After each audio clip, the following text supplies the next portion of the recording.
ಕ್ಷೇತ್ರದಲ್ಲಿ ನೀವು ನಿಮ್ಮ ಕೋರಿಕೆಗಳನ್ನು ಬೇಡಿಕೊಂಡರೆ ಸಾಕು, ತಾಯಿ ಗಂಗಾ ಮಾತೆ ಫಲ ಪುಷ್ಪಗಳ ಮೂಲಕ ಅವುಗಳನ್ನು ಈಡೇರಿಸುತ್ತಾಳೆ ಎನ್ನುವುದು ಇಲ್ಲಿನ ಹಾಗೂ ಜನರ ಅಪಾರ ನಂಬಿಕೆಯಾಗಿದೆ.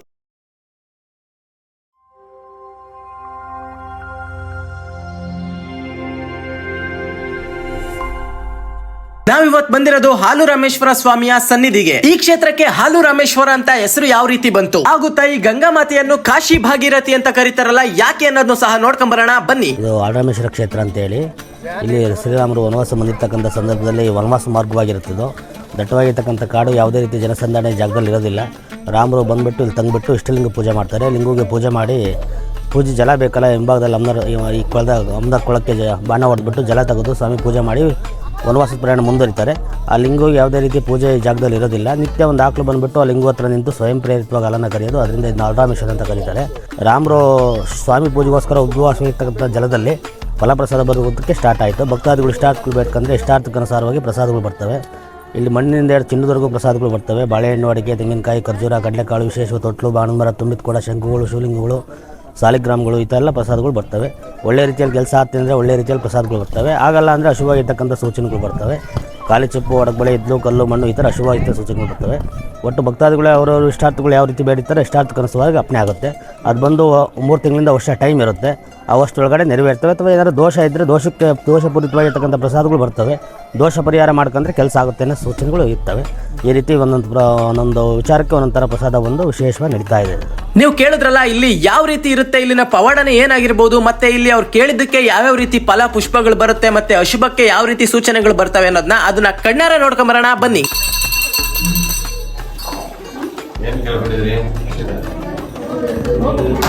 ಬೇಗನೆ ಕೂಡಲೇ ಮಾಡ್ಕೊಡ್ತೀನಿ ಅಂತ ಅಮ್ಮನವ್ರು ಆಶೀರ್ವಾದ ಮಾಡಿದ್ದಾರೆ. ಕೂತ್ಕೊಂಡ ತಕ್ಷಣ ಖರ್ಜೂರ ಬಂದಿದೆ.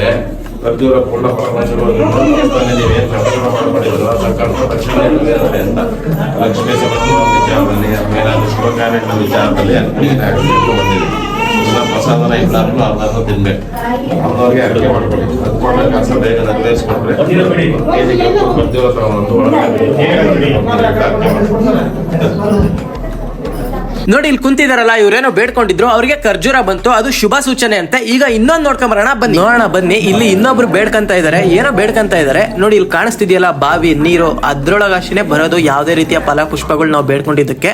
ಮತ್ತೆ ಆ ಕಡೆಗೆ ತಾಯಿ ಇಲ್ಲಿ ಕಟ್ಟೆ ಕಾಣಿಸ್ತಿದೆಯಲ್ಲ, ಒಂದು ಕಲ್ ತರವ, ಅದ್ರ ಮೇಲೆ ತಾಯಿ ಗಂಗಾ ಮಾತೆದು ವಿಗ್ರಹ ಇರ್ತಕ್ಕಂಥದ್ದು. ಮುಂದೆ ಪೂಜೆ ನಡೀತಾ ಇರುತ್ತೆ, ಹಿಂದೆ ಅಪ್ಪನ ಕೇಳ್ತಾರೆ. ಆಗ ಅಲ್ಲಿ ಯಾವುದೇ ರೀತಿಯ ಫಲ ಪುಷ್ಪಗಳಾಗಿರ್ಬೋದು, ಕಾಳುಗಳು, ಮತ್ತೆ ಅಂದರೆ ಒಣ ದ್ರಾಕ್ಷಿ, ಪ್ರತಿಯೊಂದು ಇಂಥದ್ದು ಅನ್ನಂಗಿಲ್ಲ, ಎಲ್ಲ ರೀತಿ ಅದಕ್ಕೆ ಯಾವ ಸೂಚನೆ ಇರುತ್ತೆ ಆ ಸೂಚನೆ ಮೂಲಕ ಅದು ಬರುತ್ತೆ. ನೋಡೋಣ ಬನ್ನಿ ಇಲ್ಲಿ ಏನು ಬರುತ್ತೆ ಅನ್ನೋದನ್ನ. ತುಂಬ ಹೊತ್ತಿಂದ ಸ್ವಲ್ಪ ವೆಯ್ಟ್ ಮಾಡಿದ್ರು, ಬರಲಿಲ್ಲ ಏನೂ. ಆದರೆ ಆಮೇಲೆ ಸ್ವಲ್ಪ ಹೊತ್ತಿಗೆ ಬಂತು ನೋಡಿ, ಇವ್ರು ತೆಗೆದ್ರು ನೋಡಿ, ಹೆಸರು ಕಾಳು ಬಂತು. ಹೆಸರು ಕಾಳು ಅದು ಸಹ ಶುಭ ಸೂಚನೆ ಅಂತಾನೆ ಹೇಳಿದ್ರು. ನಿಜವಾಗಿಯೂ ಅವ್ರೇನೋ ಅಂದ್ಕೊಂಡಿರ್ತಾರೆ, ಅದು ನೆರವೇರ್ಲಿಕ್ಕೆ ಇದು ಸೂಚನೆ ಆಗಿರುತ್ತಂತೆ. ನೋಡಿ, ತಾಯಿ ದರ್ಶನ ನೀವು ಒಂದ್ಸಲ ಮಾಡಿ. ಇವರೇ ತಾಯಿ ಗಂಗಾ ಮಾತೆ. ನೋಡಿ, ತಾಯಿಯ ದರ್ಶನ ಮಾಡ್ಲಿಕ್ಕೆ ಎಷ್ಟು ಭಕ್ತಾದಿಗಳು ನಿಂತಿದ್ದಾರೆ ಅಂತ. ಇದು ಇವತ್ತಾಗಿರ್ಬೋದು, ಆದ್ರೆ ಗೌರ್ಮೆಂಟ್ ಹಾಲಿಡೇಸ್ ಅಂದ್ರೆ ಸರ್ಕಾರಿ ರಜಾ ದಿನಗಳಲ್ಲಂತೂ ತುಂಬಾ ಅಂದ್ರೆ ತುಂಬಾ ಜನ ಇರುತ್ತಂತೆ. ಇಲ್ಲಿರೋರೇನೋ ಶಾಮ್ಯಾನದ ಅಡಿನಲ್ಲಿದ್ದಾರೆ. ಪಾಪ ಅಷ್ಟು ದೂರದಲ್ಲಿ ಇರ್ತಕ್ಕಂಥ ಭಕ್ತಾದಿಗಳು ತುಂಬಾ ಅಂದ್ರೆ ತುಂಬಾ ಬಿಸಿಲಲ್ಲಿ ನಿಂತಿದ್ದಾರೆ. ಹಾಗೂ ಇಲ್ಲಿಯ ಇನ್ನೊಂದು ವಿಶೇಷತೆ ಇದೆ, ತಾಯಿ ಗಂಗಾ ಮಾತೆನ ಕಾಶಿ ಭಾಗೀರಥಿ ಅಂತ ಕರೀತಾರೆ. ಅದನ್ನ ಯಾವುದಕ್ಕೋಸ್ಕರ ಕರೀತಾರೆ ಅನ್ನೋದನ್ನ ತಿಳ್ಕೊಳ್ಳೋಣ ಬನ್ನಿ. ಇಲ್ಲಿ ಪ್ರತಿದಿನ ಇದೇ ತರ ಜನ ಇರುತ್ತೆ. ಪ್ರತಿನಿತ್ಯ ಇದೇ ರೀತಿ ಜನ ಇರುತ್ತೆ. ಗೌರ್ಮೆಂಟ್ ಹಾಲಿಡೇಸ್ ದಿನ ಸ್ವಲ್ಪ ಜಾಸ್ತಿ ಜನ ಇರುತ್ತೆ.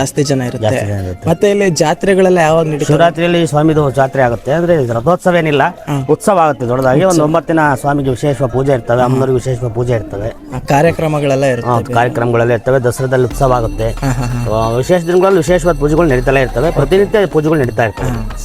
ಮತ್ತೆ ಇದು ದೇವಸ್ಥಾನ ಎಲ್ಲ ಕಟ್ತಾ ಇದಾರಲ್ಲ, ಇದು ಎಷ್ಟು ವರ್ಷದಿಂದ ಕಟ್ತಾ ಇರೋದು? ಇದೆಲ್ಲ ಈಗ ಪ್ರೋಸೆಸ್ ಆಗ್ತಾ ಇದೆ, ಕೆಲಸಗಳು ಆಗ್ತದವೆ. ಸ್ವಲ್ಪ ಸ್ಲೋ ಆಗಿ ಆಗ್ತಾ ಇದೆ ಕೆಲಸ.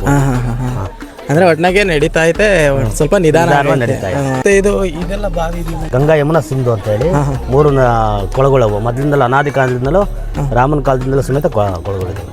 ರಾಮೇಶ್ವರ, ಇದು ಹಾಲರಾಮೇಶ್ವರ ಸ್ವಾಮಿ, ಇದು ಹಾಲರಾಮೇಶ್ವರ ಸ್ವಾಮಿ, ಇದು ಇದು ಕಾಶಿ ಗಂಗಾ ಅಂತಾನು ಇದನ್ನೇ ಕರೀತಾರೆ. ಕಾಶಿಗೆ ಯಾರೋ ಭಕ್ತರು ಹೋಗಿರ್ತಾರೆ, ಅಲ್ಲಿ ಸ್ನಾನ ಮಾಡ್ತಕ್ಕಂಥ ಸಂದರ್ಭದಲ್ಲಿ ಬಂಗಾರದಲ್ಲಿ ಕಡಗುಗಳನ್ನ ಅಲ್ಲಿ ಕಳ್ಕೊಂಡಿರ್ತಾರೆ. ಈ ಮಾರ್ಗ ಬಂದಾಗ ಕಡಗುಗಳು ಪ್ರಸಾದ ರೂಪ ಲಭಿಸ್ತವೆ ಅವ್ರಿಗೆ. ಅದರಿಂದ ಕಾಶಿಯಿಂದ ಜಲ ಬರುತ್ತೆ ಅಂತ ಹೇಳ್ತಾರೆ. ಅದೊಂದು ಪ್ರತೀತಿ ಇದೆ ಅಷ್ಟೇ, ನಿಖರವಾಗಿ ಯಾರಿಗೂ ಗೊತ್ತಿಲ್ಲ. ಪ್ರತೀತಿ ಇರೋದ್ರಿಂದ ಇದನ್ನ ಕಾಶಿ ಗಂಗಾ ಅಂತಾನು ಕರೀತಾರೆ. ಜನ ಮಾತ್ರ ತುಂಬಾ ಕ್ಯೂ ನಿಂತೈತೆ, ಸಖತ್ ಜನ ನಿಂತಿದ್ದಾರೆ. ಅಂದ್ರೆ ಈಗ ಇದಕ್ಕೆ ಇಷ್ಟರಿಂದ ಇಷ್ಟು ಅಂತ ಟೈಮಿಂಗ್ಸ್ ಇಲ್ವಾ ಅಂದ್ರೆ ದರ್ಶನಕ್ಕೆ? ದರ್ಶನ ಬೆಳಗ್ಗೆ 6 ಗಂಟೆಯಿಂದ ಓಪನ್ ಮಾಡ್ತೀವಿ. ಅಂದರೆ ಪೂಜೆಗಳೆಲ್ಲ ಮುಗಿಯೋಷ್ಟೊತ್ತಿಗೆ 9 ಗಂಟೆ ಆಗುತ್ತೆ. 9 ಗಂಟೆಯಿಂದ 1 ಗಂಟೆ ತನಕ ಇರುತ್ತೆ. ಮತ್ತೆ 1 ಗಂಟೆಯಿಂದ 2:30 ಕ್ಲೋಸ್ ಇರುತ್ತೆ ದೇವಸ್ಥಾನ. 2:30ಯಿಂದ 5 ಗಂಟೆ ತನಕ ದರ್ಶನ ಮಾಡ್ಬೋದು, ಹೇಳ್ಬೋದು ಅಪ್ಪನೇನ. ಓಕೆ. 5 ಗಂಟೆಯಿಂದ 6 ಗಂಟೆ ಪೂಜೆ, ಅಲ್ಲಿ ಕ್ಲೋಸಿಂಗ್ ಟೈಮ್. ಇದು ಯಾವ ಜಿಲ್ಲೆ, ಯಾವ ತಾಲೂಕು ಬರುತ್ತೆ? ಇದು ಹೊಸದುರ್ಗ ತಾಲೂಕು, ಚಿತ್ರದುರ್ಗ ಜಿಲ್ಲೆ, ಮಾರತ್ಕೆರೆ ಹೋಬಳಿ, ದೇವಪುರ ಗ್ರಾಮಕ್ಕೆ ಸೇರುತ್ತೆ. ಇದ್ರದ್ದು ಹೊರಡ ಪೀಠ ಇದೆಯಲ್ಲ, ಅದು ಎಲ್ಲಿದೆ? ಅದು ಉತ್ಸವ ಮೂರ್ತಿ ದೇವಪುರ ಗ್ರಾಮದಲ್ಲಿದೆ. ದೇವಪುರ ಗ್ರಾಮ. ಇಲ್ಲಿಂದ ಎಷ್ಟು ಕಿಲೋಮೀಟರ್? ಇಲ್ಲಿಂದ 2.5 ಕಿಲೋಮೀಟರ್. 2.5 ಕಿಲೋಮೀಟರ್ ಆಗುತ್ತೆ. ಎಷ್ಟು ಜನ ಅರ್ಚಕರು ಪ್ರತಿದಿನ ಪೂಜೆ ಮಾಡಿ? ಇಲ್ಲಿ ನಿತ್ಯ ನಾವು ಇಬ್ಬರು ಇದ್ದೀವಿ. ರಮೇಶ್ವರ ಅರ್ಚಕರೊಬ್ರು, ಗಂಗಾ ದೇವಸ್ಥಾನದ ಒಬ್ರು, ಅಣ್ಣ ತಮ್ಮಗಳೆಲ್ಲ ಒಂದು 4 ಜನ ಇದ್ದಾರೆ, 4-5 ಜನ ಇದ್ದಾರೆ. ಈಗ ದೇವರೆಲ್ಲ ಬೇರೆ ಗ್ರಾಮಗಳಿಗೆಲ್ಲ ಹೋಗ್ತಾ ಹೋಗ್ತಾ ಇದೆ. ಈ ದೇವಸ್ಥಾನಕ್ಕೆ ಸಂಬಂಧಪಟ್ಟ ಭಕ್ತರಿದ್ದಾರೆ, ಭಕ್ತರು ಕರ್ಕೊಂಡು ಹೋಗ್ತಾರೆ. ಅದ್ರ ದೇವಸ್ಥಾನ ಒಳ್ಳೆ ತುಂಬಾ ದೊಡ್ಡದಾಗೆ ಎಲ್ಲ ಕಟ್ಟಡ ಎಲ್ಲ ಪ್ಲಾನಿಂಗ್ ಎಲ್ಲ ಚೆನ್ನಾಗಿ ಮಾಡಿದ್ದಾರೆ. ಕೆಲಸಗಳು ಆಗ್ಬೇಕು, ಕೆಲಸಗಳು ಸ್ವಲ್ಪ ನಿಧಾನ ಆಗ್ತಾ ಇದಾವೆ ಅಷ್ಟೇ. ಇಲ್ಲಿ ಹೇಳೋದೇನಪ್ಪಾ ಅಂದ್ರೆ ದೇವಸ್ಥಾನ ಅಂತೂ ತುಂಬಾ ಚೆನ್ನಾಗಿ ನಿರ್ಮಾಣ ಏನೋ ಮಾಡ್ತಾ ಇದಾರೆ, ಆದ್ರೆ ಕೆಲಸ ಸ್ವಲ್ಪ ನಿಧಾನ ಗತಿಯಲ್ಲಿ ನಡೀತಾ ಇದೆ. ಇಲ್ಲಿಗೆ ಸಂಬಂಧಪಟ್ಟಂತಹ ರಾಜಕಾರಣಿಗಳು, ಅಧಿಕಾರಿಗಳು ಇಲ್ಲಿ ನಿರ್ಮಾಣ ಆಗ್ತಾ ಇರ್ತಕ್ಕಂಥ ದೇವಾಲಯನ ಆದಷ್ಟು ಸ್ವಲ್ಪ ಬೇಗ ಕಾರ್ಯರೂಪಕ್ಕೆ ತರಬಹುದಿತ್ತು. ಯಾಕೆ ಈ ಮಾತು ಹೇಳ್ತಿದ್ದೀನಿ ಅಂದ್ರೆ, ಈ ಕ್ಷೇತ್ರ ನಮಗೂ ಸಹ ಮನೆ ದೇವ್ರೆ. ಏನಿಲ್ಲ ಅಂದ್ರೂ ನಮಗ್ ತಿಳಿಯೋ ರೀತಿ ಸುಮಾರು ಒಂದು 4ರಿಂದ 5-6 ವರ್ಷಗಳಿಂದನೂ ಸಹ ಈ ದೇವಾಲಯದ ನಿರ್ಮಾಣ ನಡೀತಾ ಇದೆ. ಹಾಗೂ ಭಕ್ತಾದಿಗಳು ಸಹ ತುಂಬಾ ಅಂದ್ರೆ ತುಂಬಾ ಸಹಸ್ರಾರು ಸಂಖ್ಯೆಯಲ್ಲಿ ಬರ್ತಾ ಇರ್ತಾರೆ, ಹೋಗ್ತಾ ಇರ್ತಾರೆ.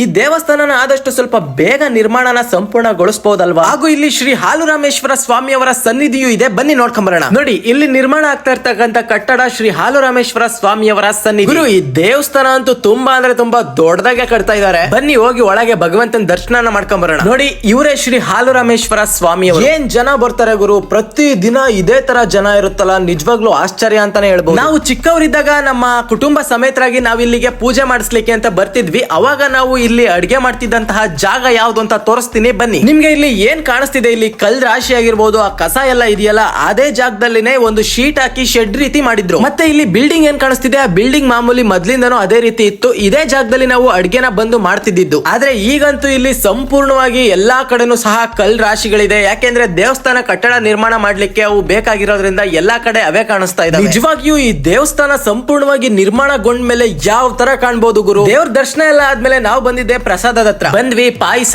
ಅನ್ನ, ಸಾಂಬಾರು ಇತ್ತು. ತುಂಬಾ ಅದ್ಭುತವಾಗಿ ಅಡಿಗೆ ಮಾಡಿದ್ರು. ಊಟ ಮಾಡಿ ಮತ್ತೆ ನಾವು ಅಲ್ಲಿಂದ ಪಯಣನ ಶುರು ಮಾಡಿದ್ವಿ. ಇಲ್ಲಿನ ಮಾಹಿತಿನ ಗೊತ್ತಿರೋವಷ್ಟು ತಿಳಿಸಿದೀನಿ. ನಾನು ಹೇಳಿರೋ ವಿಷಯಗಳಲ್ಲಿ ತಪ್ಪೇನಾದ್ರೂ ಇದ್ರೆ ದಯಮಾಡಿ ಕ್ಷಮೆ ಇರ್ಲಿ. ಹಾಗೂ ಇಲ್ಲಿ ತನಕ ವಿಡಿಯೋ ನೋಡಿ ನಮ್ಮ ಚಾನೆಲ್ ನ ಇನ್ನು ಸಬ್ಸ್ಕ್ರೈಬ್ ಮಾಡಿಲ್ಲ ಅಂದ್ರೆ ಬೇಗ ಸಬ್ಸ್ಕ್ರೈಬ್ ಮಾಡ್ಕೊಳ್ಳಿ. ಇಲ್ಲಿ ತನಕ ವಿಡಿಯೋ ನೋಡಿದ ಎಲ್ಲರಿಗೂ ಸಹ ಹೃದಯಪೂರ್ವಕ ಧನ್ಯವಾದಗಳು.